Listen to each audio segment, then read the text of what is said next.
খুব সহজ পদ্ধতিতে কিভাবে থোড় ঘন্ট বানাবে সেটাই চলো দেখে নাও। আজকে প্রথমেই আমি থোড়টাকে সরু সরু লম্বা লম্বা করে কেটে নিয়েছি। এখানে চাইবে যতটা সরু করে কাটা যায়, কেননা থোড়টা খুব একটা বেশি সেদ্ধ হয় না। তারপর নুন হলুদ দিয়ে আমি প্রেশার কুকারে সেদ্ধ করে নিয়েছি।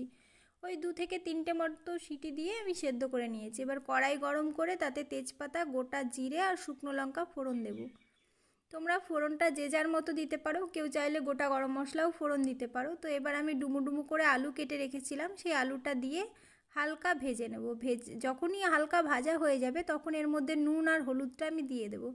যেহেতু থোড় সেদ্ধর সময় আমি নুন হলুদ দিয়েছিলাম, তাই খুব একটা বেশি নুন হলুদের দরকার পড়বে না। তো যাই হোক, দিয়ে এবার ভালো করে ভেজে নিয়েছি। আলুটা ভাজা হয়ে গেলে কাঁচা লঙ্কা, জিরের গুঁড়ো, ধনের গুঁড়ো আর লঙ্কার গুঁড়ো দেবো। এখানে ঝালটা যে যার স্বাদ মতো দেবে। আমরা একটু ঝাল বেশি খাই, তাই লঙ্কার গুঁড়োটাও বেশ কিছুটা দিয়েছি। তো মশলাটা কষা হয়ে গেলে এখানে সেদ্ধ করে রাখা থোড়টা দিয়ে দেবো। দিয়ে তেল ছাড়া অবধি কষিয়ে নেব। বেশ সুন্দর করে কষানো হয়ে গেলে এবার আমি জল দিয়ে দেবো। এখানে তোমরা চাইলে গরম জল ব্যবহার করতে পারো, আমি এখানে ঠান্ডা জলই দিয়েছি। দিয়ে ঢাকা দিয়ে রান্না করে নেব 10 মিনিট।